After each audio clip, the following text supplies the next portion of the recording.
Hi, my name's Taylor Dorward. And my name's Shawn. I'm his dad. And thank you for having us be a special part of the second DynamicsCon event. We're excited to kick off this 3 days of learning for the Dynamics Empower Platform product users and professionals. There are 120 sessions to help everyone learn from experts in our space, and we encourage you to fully utilize the Brella tool for watching the live stream and networking with other fellow attendees down in the little chat. Give those presenters a little bit of a hard time.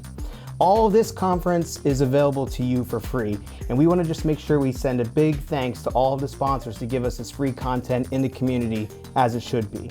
So just really appreciative to be a part of this opening for DynamicsCon 2021. Maybe you could call it Wave 1 for those of you who are familiar with the way Microsoft rolls things out in our space. And we're here today to talk about accessibility and what that means, not just to us, but hopefully to you and the folks that you work with. And more importantly, when we're through, we'll hear from Megan Lawrence from Microsoft, and she'll talk about what Microsoft's initiatives are. And really to set the stage here, I thought it would be really kind of cool to give some background on why maybe Taylor and I have a little bit of insight, specifically Taylor, into bringing this message to you. So almost 3 years ago, on July 4th, 2018, Taylor had been at a friend's house celebrating the 4th of July, separate from the rest of our family, and he had passed out in the swimming pool, and as a result, he had drowned. And from that horrible moment, a lot of things happened. And we're going to tell just a little bit about that story. Now, since Taylor's sitting here, you know that the story ends well. And the word drowned, or drowning, is sort of implies death at the end. And some people kind of hem and haw and pull around that vernacular. But to me, I describe Taylor's situation as drowning, partly because he was without oxygen for over 10 minutes and had no heartbeat for 18 minutes, 17 or 18 minutes. We got the phone call from one of Taylor's good friends who was there with him, and they were about an hour and a half away from where we were. So naturally we drove to the hospital where they had taken Taylor to try to save his life. When we got there, things were pretty rough. Taylor was on life support, had very little to no brain function. It was very difficult to see, and hearing from the medical professionals throughout, it was just a tremendous amount of sadness, and the reality of the situation really didn't seem to have any hope at the end. When we finally arrived at the hospital an hour and a half later, we were expecting to hear what anyone, I think, would expect to hear in that situation, but there was a tiny glimmer of hope, and that was they were able to get a heartbeat. He was being kept alive by machines, but he was, for the sake of definition, alive.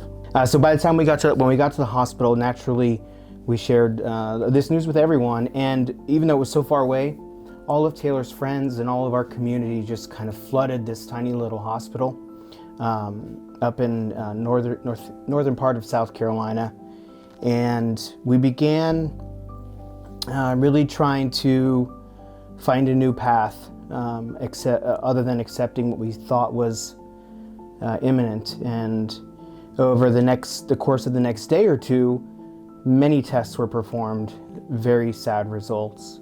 Being told that the MRI was that most of Taylor's brain had been affected from the drowning. So over the course of the next few days, many tests were performed. None had any kind of promising results. Despite all of the negativity that seemed to be a part of this situation, the community, both from our hometown and Taylor's school and our friends and close family members, and literally the community, not just in the dynamic space that we're in now, but around the world, really rallied behind my family as we tried our best to find a path for success for Taylor. The reason we want to share this part of the story is because I want you to hear the rest and really let it resonate and be as impactful as I think this miraculous story is to not just us, but to others. On day 2 or day 3, my wife Jennifer had wanted to take a risk, that she felt like we were not making enough progress, and she wanted to take a measured and calculated risk. We transported Taylor to Charleston, South Carolina, to the medical university there, where they received him and they started to take care of him there. I'll fast track a little bit more just for the sake of my emotions, I suppose, so that Taylor can do some more talking. Things didn't get much better. After about 3-4 days there, Taylor was still on life support and in a coma. Again, another MRI result proved to be pretty significant. In fact, we were told it was time to make life choices for Taylor. But the community really did not stop. Even though we felt like we were collapsing, the community did not stop. We never once asked for help, and we didn't need to. It was a few days after that, I don't remember the exact timeline, but things started to change. Things started to change in a great way. Taylor's brain started to wake up. His lungs started to respond. And a few days after that, he opened his eyes. I remember it very well.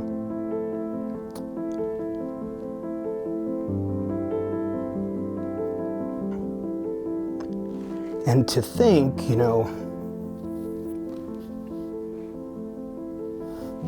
say a joke, something. Okay. I didn't have any on tap, so. And to think, that was almost 3 years ago, seeing Taylor on death's doorstep, and now sharing his story and empowering others at a keynote with over 10,000 attendees in 2021 is just incredible. Proud of you. Well, thank you. So that's a little bit about what happened to Taylor and why our family is so connected to the community for many reasons. That's certainly one. And why accessibility is important to us. So not only were we were told that Taylor wouldn't survive, and not only were we told his life wouldn't be fruitful, but as that was sort of proven wrong, if you will, we were given some other news. We transported Taylor to Atlanta, Georgia, to the Shepherd Center, which I know is a nationally recognized facility for spinal cord injuries and traumatic brain injuries alike. We were very hopeful when we moved to that facility because generally their goal is a path for success. And it may not be easy and it may not be short, but that is their goal. So we knew that there was hope. And then we were kind of kicked in the gut a little bit, and we were told something pretty impactful. Now that's your cue. Well, again, at this point, I still don't have any memory, but from what I was told, a big portion of the damage was in my occipital lobe, which caused me to have cortical blindness.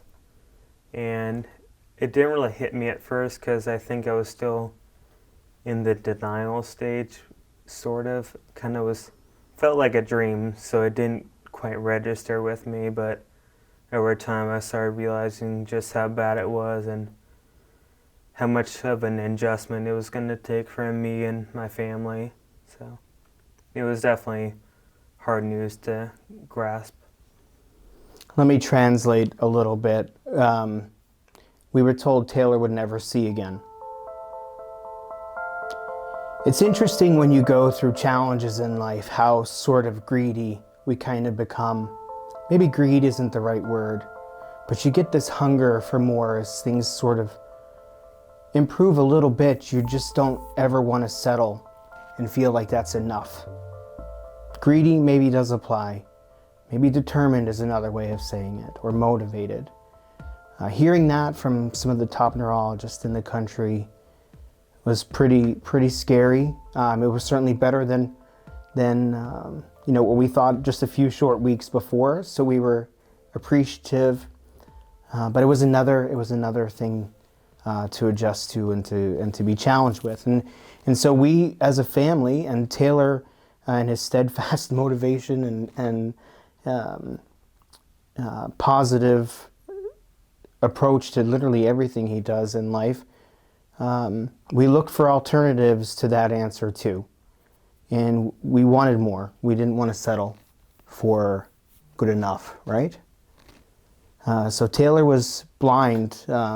His eyes were perfectly fine, 100% healthy. So it's kind of crazy the way the brain works. But so you want to tell our friends a little bit about what you remember and what it's like to be blind.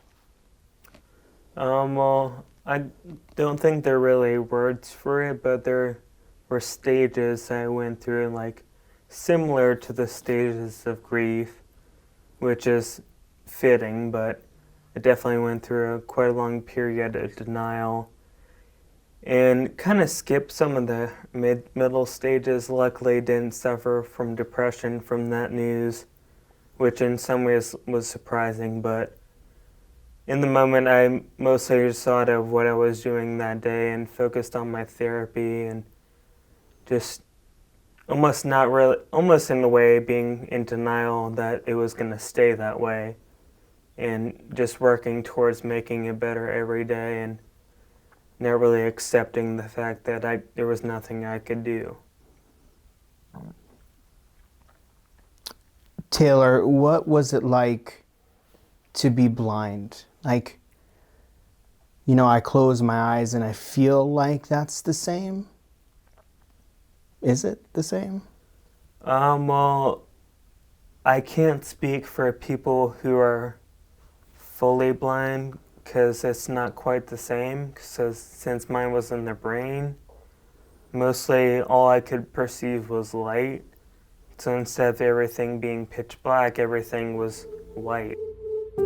Almost like my eyes were closed, but I was staring into like a flashlight. So I could only perceive when someone was like waving their hand in front of my face, or walls. Eventually walked into a few of them, but got better. But essentially they're the same, but I still at least had comfort of seeing light. So it wasn't scary in the way you would think. It was terrifying thinking of living like that, not so much feeling it in the moment, just thinking about what that meant for my future. Because I know, didn't know at the time, but I know now how hard it can be to live blind. And I can't even imagine what it's like for people who are doing that. And I know I tried to figure out any way that was possible to make my life easier. And that's the biggest message I want to give people and inspire people to try and make it easier for those people who are blind and have other disabilities like hearing loss, like inability to walk, anything like that, or even just mental disabilities. All those can affect you in pretty drastic ways. Yeah, I mean, I just can't imagine. When you close your eyes and you kind of emulate or simulate what it's like to be blind, you can open your eyes back up. And for a couple days around the hospital, I wore a blindfold to try to be able to relate to Taylor. He was very sensitive to things because when you and I interact, you can see someone coming toward you or you see something. You kind of prepare your mind for the way you're going to respond. The good news, though, is that we went to several doctors, and Taylor's his eyes were very healthy. His what is it called? Which one? The one that looks at the eyes? Yeah. Ophthalmologist? Yeah, what he said. Told us that there was, what did he say? No damage to my optic nerve, which was expected from me at least, but really good news. And my eyes were perfectly healthy, so I mean that was good news, but it wasn't super comforting because I knew it wasn't going to fix anything knowing that. Right. It's not often people high five when they hear that. So you were clinically blind, and what does that mean now? Like, are you still blind? Well, no, I'm not.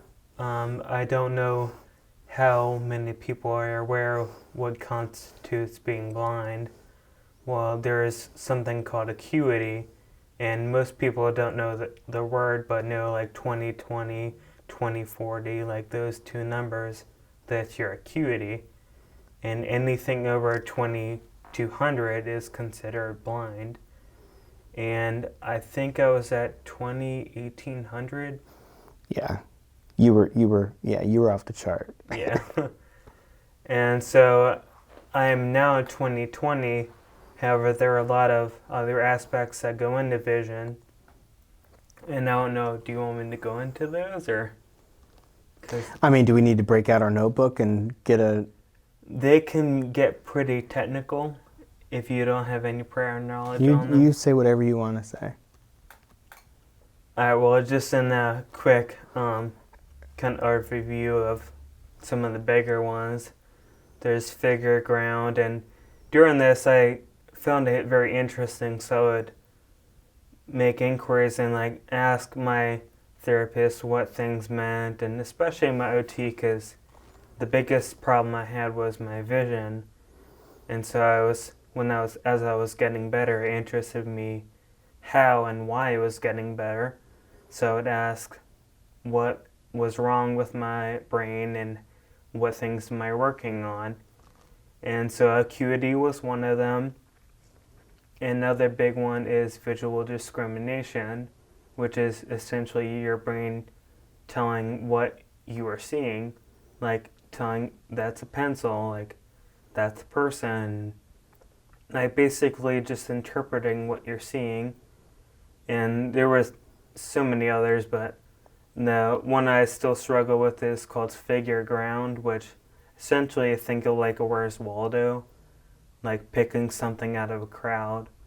So it's a little challenging for me right now. I still can't find Waldo, but my friend Waldo's probably watching this right now. He and I played blackjack at one of the conferences a few years ago. You'd like him.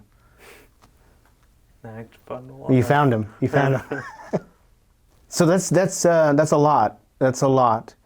And one of the benefits, and I've always appreciated this, Taylor, is that through these things that you're dealing with, you're trying to find a way to be better for yourself while helping and motivating others.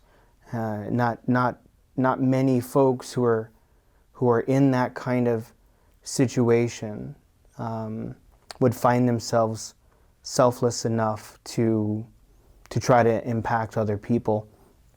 There are plenty of people out there who do, but not everyone does, and especially someone your age.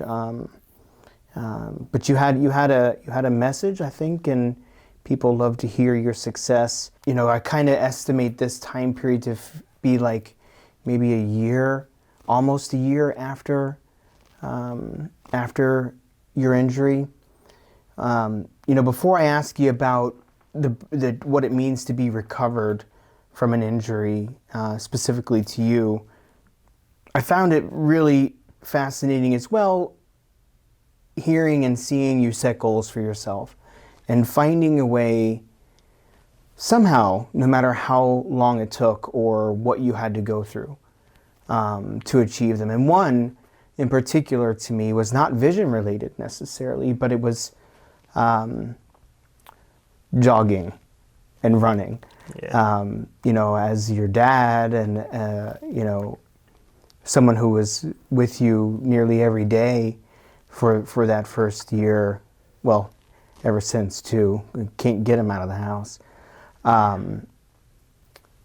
You pressed hard through physical recovery to be able to stand and walk and other things. But I remember vividly you having a goal for yourself to jog. And so to run. Okay, to run. Yeah. To run. Excuse me. So share with our friends what you decided to do with that goal to run, and then I'd like to hear a little bit more about what you, when now a couple years later, looking back, what you think of that goal.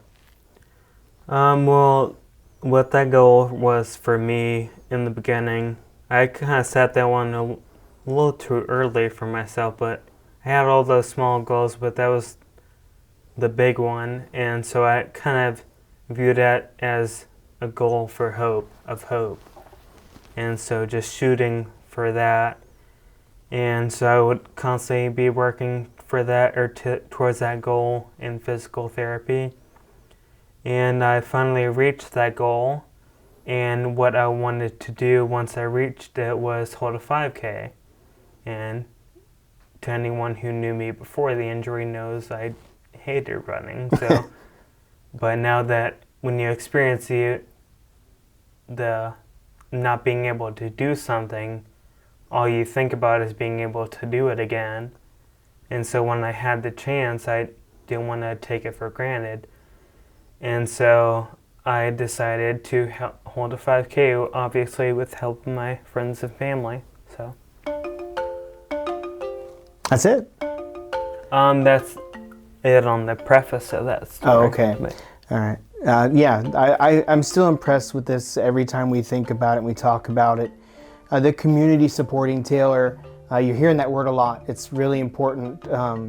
It's why you're here for this conference in general, but it's also, community transcends professional and personal life. And in our case, it did for Taylor's 5K as well. Both people from the Microsoft community and our personal community managed to find their way into Columbia, South Carolina for a 5K. Several participated around the world virtually. And I will just tell you through all this, no matter what Taylor was hit with, that's my takeaway from all this is just feeling like if he could be positive through that, how dare I complained about it's raining or something like that. But to see some of the folks who attended, some of the medical staff from the first hospital that he had been to, some of the medical staff from the second hospital he'd been to, some of the medical staff from the third hospital he'd been to, the firefighter EMTs who performed CPR when they pulled him from the water. It was just such an incredible day of community and lifting up and celebrating victory in the recovery, right? And seeing Taylor cross the finish line of this 5K right next to the young man who helped save his life, just remarkable. So remarkable. You should always say remarkable twice, otherwise what's the point? There were many other people there as well, but I think all of Taylor's friends, his best friends who were with him that day, and all the new best friends he met along the way, they continued to lift him up, never stopped. And that 5K sort of felt like you did it, right? Like recovery maybe wasn't over, but it was a milestone. Can you talk about that? Yeah, it was definitely far from over, but once I did that, I definitely felt like a huge win. There was still quite a bit to go, especially visually, but obviously I was able to somewhat run the 5K. I also did a lot of walking because, 5K was quite far for me, so I couldn't, like I had hoped, to run the whole thing, but I finished it and I was really happy to be able to do that and kind of be able to check off the biggest goal I had for the longest time. Obviously, I have new ones, but that was the first big goal that I had met, so it was definitely really reassuring.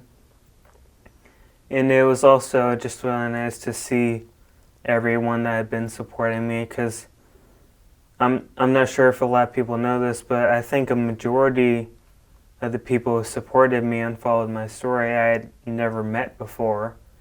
There was people I had no idea how they knew me or my parents or anything, but they would comment on the posts and send me messages and send cards, and every night I would ask my mom to read me comments, because in a way they were like little pick-me-ups, and I'm glad that so many people did, because it became a tradition every night that my mom would read upwards of like 200 comments, and it was almost like a bedtime story, going to bed feeling comforted by hundreds of people I didn't even know, and some that I did, and it was just nice to be able to put faces to the names, and it's mostly voices to names, but it was still nice to meet a lot of those people who supported me along the way. And again, I'm hearing community, right? I mean, people supporting you that you didn't know, you didn't ask for their support, but they did.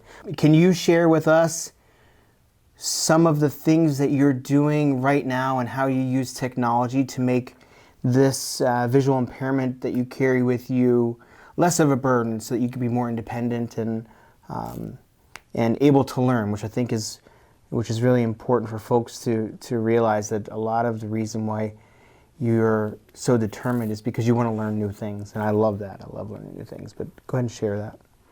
Well, right now I've just finished a semester of school a couple months ago, and gonna be hopefully starting up again soon. And then in the meantime, just doing things to keep myself busy and motivated. And in the meantime, technology has really helped me.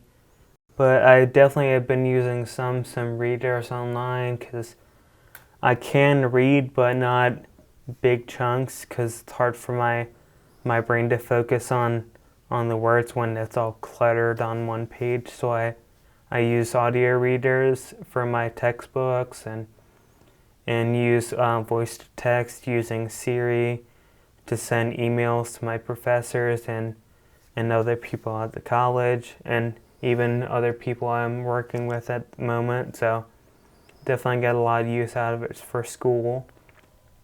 So you use voice to text to send your emails? Yes, however, part of it may be because my speech isn't as crisp as it once was, and I can't talk as fluidly as I once was as well. So some of the emails may not have come across as I intended, which has resulted in some pretty funny typos.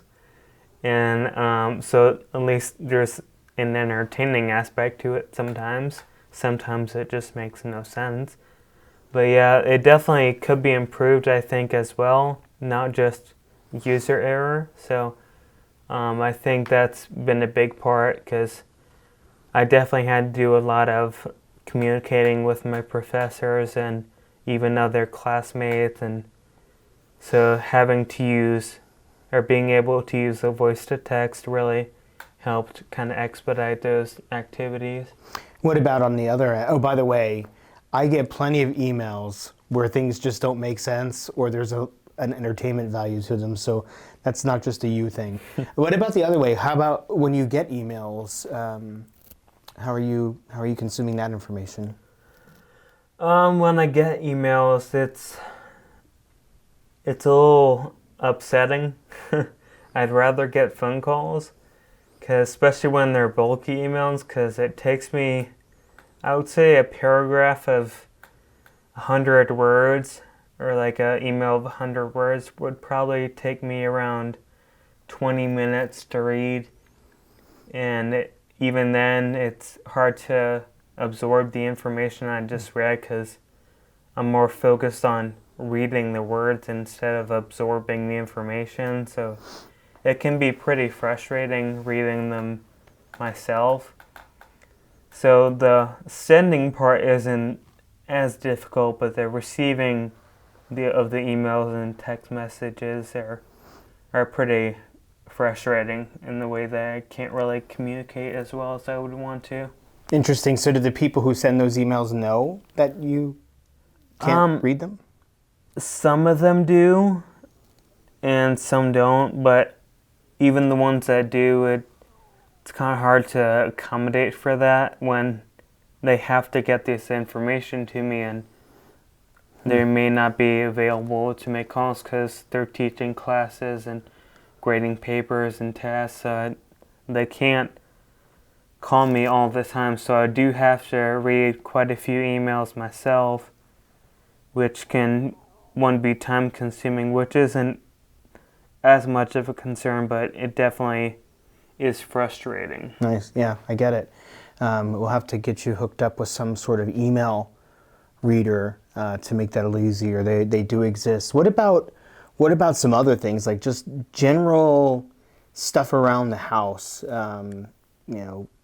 Managing the TV and all that. What kind of technology are you using there? I actually didn't know about one of these, which was the Fire TV, the Cube, and so I use that to navigate throughout the TV. It isn't foolproof. I can't queue up any movie I want or any TV show. Sometimes I can, but it's kind of hit or miss. But it's definitely a big help because I do like to watch The Office, so doing that on my own, it definitely helped with my independence, not feeling like I needed help from everyone else, which I really appreciate over the past few years, but at a certain point I want to be more independent, and having those things to help me be a little bit more independent has really helped. And same thing with AI like Alexa and Siri, sending and reading my text messages. And can you just say the word Cortana? Just for Cortana as Cortana well, too. yeah. Cortana too. Yeah, Okay. on the Surface and the Windows. Right. Yeah. Good job.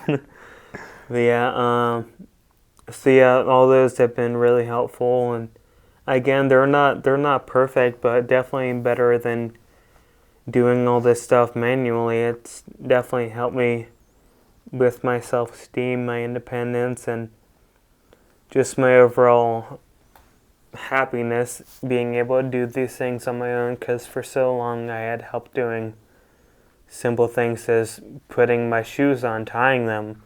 That took me a long time to figure out how to do that again. But yeah, so any way I could gain some sort of independence from technology especially was very uplifting and helpful. That's awesome. What's interesting to me about those examples, and I know you have others, is I really don't think that they were designed for accessibility in mind. I mean, I think they were designed for convenience. Yeah. Right? Exactly. That's the perfect word. And the reality is that there's this, this extra benefit that kind of came along behind. It was like, oh, it also benefits people with maybe mobility issues or mental health issues. You said it boosts your mental health and your outlook on things, or visually impaired or hearing impaired, etc. Those kind of came behind it. Like the convenience was what led it, and the excitement of using the technology, but these other things came behind it. That's what's called a latent function. Tell me about that. Well, I learned that in psychology. There's the manifest function, which is the convenience in what the technology does for you, and then the latent function is what it does but wasn't intended to do. So, it's cool. Excellent. I find this incredibly empowering, this conversation, because there are other things. Like, I think of autonomous vehicles comes to mind too. I think, again, the lead there was convenience. Yeah. But for someone who can't see or maybe has physical challenges, etc., this is now a tool for accessibility. Yeah. And you seem pretty passionate about that. Why don't you share a little bit?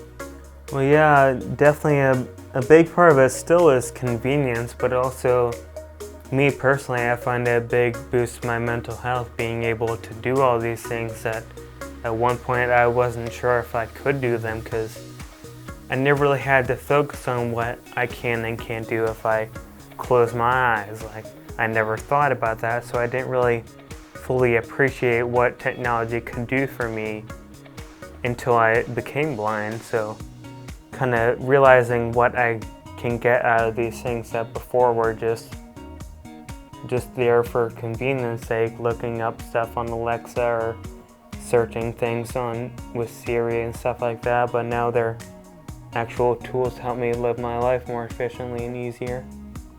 And that's awesome. There's a lesson, I think, in there for all of us, right?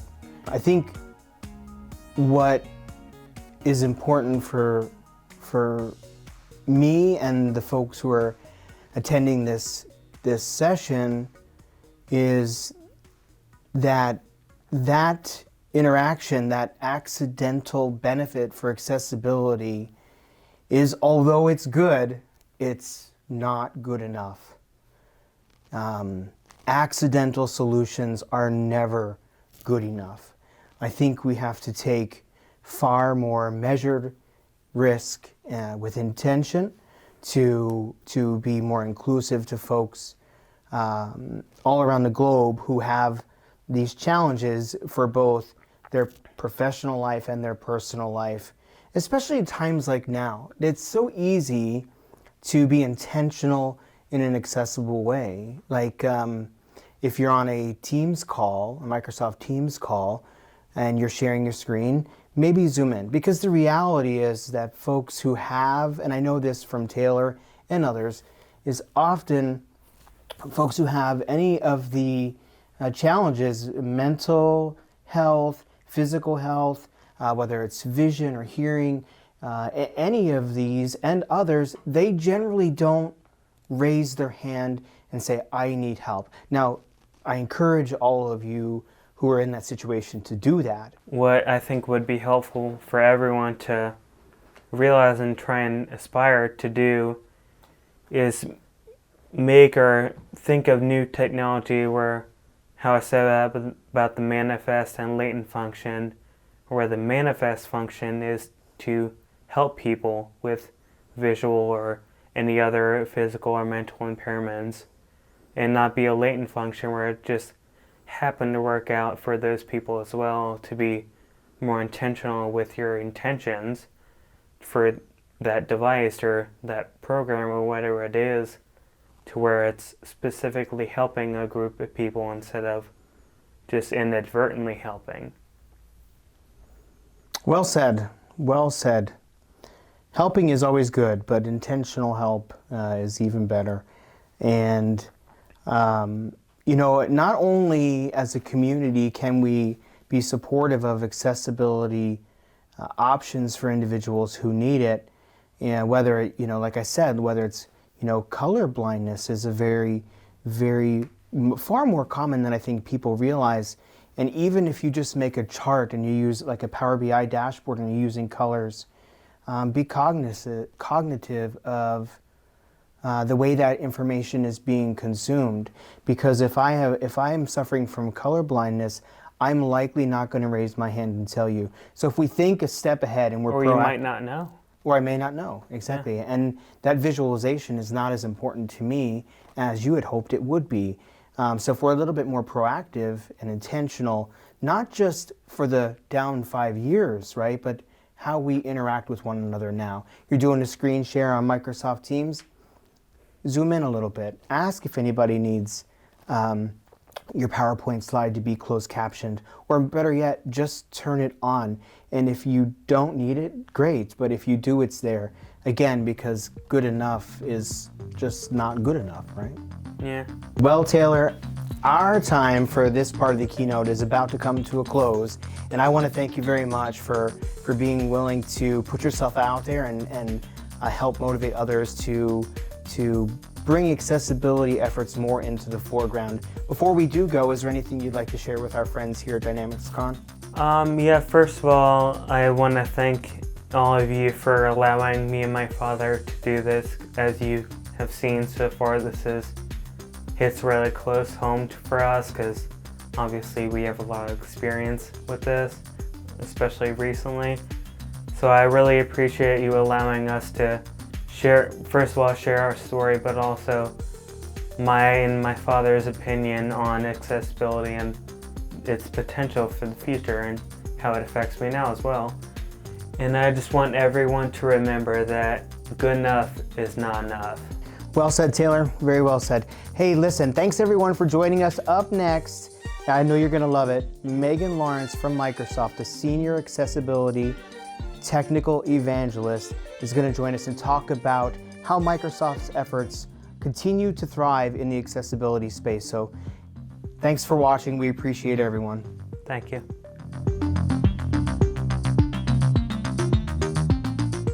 Hi, my name is Megan Lawrence, and I'm the Senior Accessibility Evangelist here at Microsoft, as well as the co-lead of employees with mental health conditions. I'm so excited that you have joined us here at DynamicsCon. It's really exciting to see Microsoft jump on board as that charter sponsor to make sure that this event is free, because you got to get ready to skill up over the next 3 days with over 120 presentations that are going to take a look at Microsoft Dynamics and Power Platform. Now, don't forget to engage with all the great speakers during that Q&A. This is really your opportunity to lean in and learn more and engage with all of us. Now, today I'm going to talk a little bit more about accessibility and disability inclusion. You know, over the last year, I've learned many things about what it really means to think about an inclusive recovery and that connected economy that so many of us are in these days. And the first is that community is more important than ever. We all want to belong to something bigger than ourselves. And so our friends and family, our extended potential religious communities, but certainly our work communities have become more important than they ever have been. And really connection with them has become front and center. But technology has to enable all of that communication. And that communication is as diverse as we are as humans. So let's ground a little. 1 in 5 people in the world have a disability today. And I often say, if you don't have a disability yet, don't worry, you will. And so that's one of the reasons that at Microsoft, we make sure that we put disability at the heart of the way that we design our technology. Because when we do, we're going to ensure that our technology is accessible for people with permanent disabilities. So for example, I have fibromyalgia, which is a chronic pain condition. And so sometimes I can't sit and type at a keyboard. And so dictation, or being able to write with my voice, speech to text, is incredibly important for me. Now imagine that you have broken your hand, your arm, or even a finger. Something like dictation, readily available, allows you to stay productive and engaged while you heal. But I think this is really just modern technology, right? We've all come to expect to be able to send a text message with our voice. And this is really the way that we think about modernizing our world. So when we really think about the way that technology can enable everybody to do the things that they want, it's not only about accessibility, but it's also about personalization. One of my favorite examples is Immersive Reader. Now this came out of a Microsoft hackathon where a group of people came together and said, how can we think about creating experiences that are better for people with dyslexia, a learning disability? So now we have the ability to get rid of distractions, to change background colors to pastel, or even that bright yellow background that's helpful for somebody with low vision. We can have information read out loud to us, and this becomes a way to make sure that each and every one of us can customize our reading view. Hello from the Timeline Engineering team with the introduction of our new... Maybe because you have a disability like dyslexia, or maybe you just remember more information when it is read out loud to you. That's the power of inclusive design. That's the power of putting disability at the heart of every single thing that you do. Now, accessibility is an incredible opportunity. We see that organizations that hire people with disabilities make 28% higher revenue on average. This is how we really think about the business case. But it's not just people with disabilities. In fact, it's all talent. When we look at millennials, in fact, in the next 4 years, 75% of the workforce will be a millennial. And Generation Z is hot on their heels as they're graduating from college now. And when we asked what they look for in an organization when they are job hunting, they are looking for companies that are digging in, that have programs that support diversity, disability, inclusion, and sustainability. So creating a culture of inclusion is not only important for people with disabilities, this really is the future of the way you will attract talent. All right, let's talk about 2020. It has been an incredible year. And what we've seen is that the disability divide is growing. Disproportionately, people with disabilities have lost their jobs. We know that students in the classroom have had trouble keeping up as everything has gone remote in some places and being able to provide the right technology for students with disabilities. We've also seen a huge spike in the number of people diagnosed with mental health conditions. And some say that this is a historical wave and it's really growing the disability community. And we've certainly seen that here at Microsoft with the use of our technology. So remember Immersive Reader that we just talked about? It has increased by 560% in usage. People are leaning in and working in new and different kinds of ways, and accessibility is at the heart of that. Something like captions, which you can turn on in Microsoft Teams, is an important tool for somebody who is deaf or hard of hearing, but is also a way to help everybody remember more information. In fact, it creates what we call a universal design learning environment, UDL. It's a long way of saying by presenting information in multiple ways, people just remember more information. So accessibility is more important than ever. But let's take a look at the Microsoft journey. In 2016, we really hit reboot, and we thought about how we were going to progress accessibility and really lean into a new program here at Microsoft.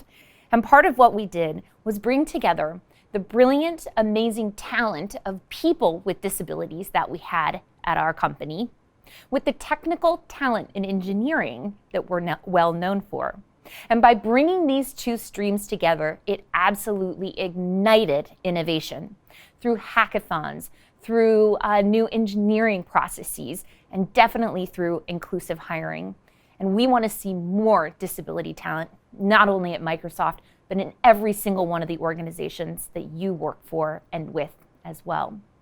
But we recognized to create a sustainable system, a sustainable program, we had to begin to evaluate ourselves. So we created the Microsoft Evolution Model. And across 7 dimensions, we are looking at ourselves and really thinking about how are we meeting great accessibility guidelines in things like procurement. So making sure that everything we buy is accessible. But at the end of the day, it all starts with people. So again, how can we increase that talent pipeline of people with disabilities? And I always say that Microsoft technology is that backbone that helps create a culture of inclusion in which we can increase the number of disability talent in all of our organizations. Now, this is a journey. We're not at a 5 on anything, but we are certainly eager to lean in to all of your help to think about how we tackle societal inclusion, making sure that everybody feels a sense of belonging everywhere they go. But this is DynamicsCon, and we're talking about tech, right? I am an evangelist, so let's dig in a little bit to some of that technology and think about what does the Microsoft developmental life cycle look like. And at the heart of it, you're not going to be surprised, is really the concept of nothing about us without us. So making sure that people with disabilities are providing that feedback, that out-of-the-box thinking that we want to be creative.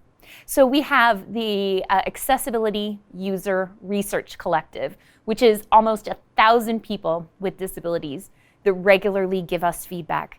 on everything from, I've got a crazy design idea, is this direction we should be going? To, can you send an email on your phone with your guide dog as you navigate to the park? This is the kind of programming that really allows us to channel all of that great disability intuition and feedback into our company. Now, there's a couple of things that I want everybody to do. Don't ever send another email or create another PowerPoint without checking the accessibility. Accessibility checker is right in the review tab. In fact, it's right next to spell check. And it will walk you through exactly how to make sure that every piece of content that you create is accessible. Because 70% of people with disabilities have invisible disabilities, like myself. So you may not necessarily know when somebody needs accessible content. So just create it. Just build it into every single thing that you do. Now, oftentimes people ask me, Megan, what's your favorite tool at Microsoft? And that is an incredibly hard question to answer, but I really do love Microsoft Stream because we live in a multimedia world. Just like this video here today, we want everything to have captions on it, to really think about the way that we're creating accessible and inclusive videos. So now with Stream, you can grab a video or an audio file from just about anywhere. Quite literally, you can make a video on your phone. And what it will do is create a transcript of all that's being said. Now it's using AI, and that's not 100% correct. So you can go ahead and go in and edit it so that it is 100% correct, and then get those captions, embed them, pull that video, post it on social media like LinkedIn, and voila, you've got a video that's accessible for everybody. Now, you may remember that I talked a little bit about the spike in mental health. One statistic that really stands out to me is the Center for Disease Control reported that in 2019, 8% of the American population reported having an anxiety disorder. Last month, almost 37% of the American population reported having anxiety. And so we recognize that mental health is not only the #1 disability in the world today, but it's something that we all need to be thinking about for ourselves because we have to disconnect to recharge. In fact, 78% of us are checking email after hours and on the weekends all the time. In fact, 30% of us are checking email before we ever even get out of bed. So how are you being thoughtful about really creating those boundaries for yourself and getting the downtime that you need? One thing that I love is my Cortana emails, which allows me to simply do things like book focus time so that I can get the things done that I want completely uninterrupted so that I can take that downtime after work. Viva Insights, in fact, helps you keep track of how successful you are at not getting back online after hours. And I use this honestly to keep myself honest. And I told my partner, my husband, that every Friday night and Saturday, as much as I can, I'm going to be offline and I'm going to be connected with my family to make sure that I am really taking care of my own mental health and well-being. One of the things that I like about Viva Insights is that it also really helps you become a better manager. We know from research that when you have regular one-on-ones with your manager, that in fact, working hours go down because people have that prioritization that they need. But we've also learned that well-being is at the heart of the conversations that we're having with one another. This may be a silver lining to COVID, is that we increasingly are asking each other, how are you? And a variety of answers are okay. Now, if you're interested in learning a little bit more about accessibility and disability inclusion, which I hope you are after this presentation, I want to tell you a couple ways that you can lean in and learn a little bit more. One of those is through our Accessibility Fundamentals course. This is available for anybody for free at any time, and you can spend a little bit of your learning to really dig in and understand the 1 in 5 people with disabilities in the world today. And if you ever have a question about Microsoft technology as it relates to accessibility, or maybe you're supporting somebody with a disability, we have the Disability Answer Desk, which is here for you to always answer questions. Or maybe you're an IT manager and you work for a large corporation. We also have the Enterprise Disability Answer Desk to help you think about Microsoft accessibility on a larger scale. Now, I want to switch courses here a little bit and show you a video of some people using Microsoft technology and how it can create inclusion in the world. My name is Grover. Shawn. My name is Ian. I'm Taylor. My name is Owen, and I am 9.5 years old. I only have one. And yeah. I love video games, my friends, my family, and again video games. Whenever I play it, it makes me feel happy. The fun that you get to have with connecting with your friends. You make your own rules? It's his way of interacting with his friends when he can't physically otherwise do it. When I'm playing with a regular controller, there's some things that don't work for me. It's difficult for me to use both joysticks and the D-pad at the exact same time. And it just slowed me down a bunch more while other people were like... She's never had the freedom to play at the level she knows she could. I had never thought it was unfair. I just thought, hey, this is the way it is and it's not going to change. What I like about the adaptive controller is that now everyone can play. I don't even have to look at the controller and just be like looking at the screen like, hey, yep. You never want your kid to feel like an outsider or an other. One of the biggest fears early on is, how will Owen be viewed by the other kids? He's not different when he plays. It's a little challenging, but that's the whole point of gaming. I can hit the buttons just as fast as they can. And I think I can crush my friends. No matter how your body is or how fast you are, you can play. It's a really good thing to have in this world.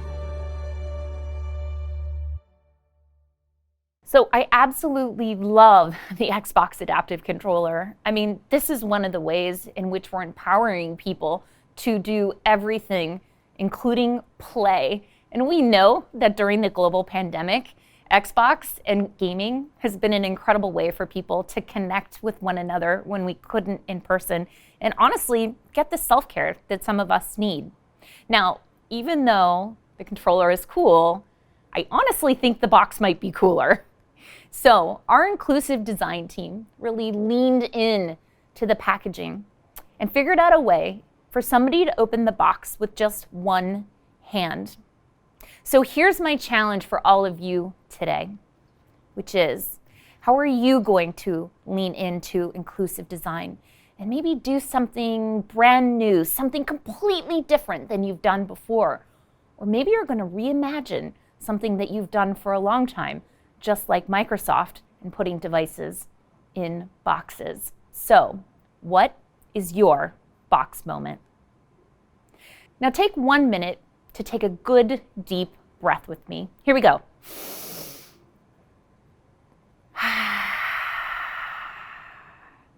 Over the next 3 days, don't forget to simply breathe. It signals to the nervous system to relax, and we know that it decreases anxiety, depression, and stress, and in fact brings oxygen into the system to help us concentrate even more. So enjoy DynamicsCon. Lean in, learn more about accessibility, keep breathing, and have fun.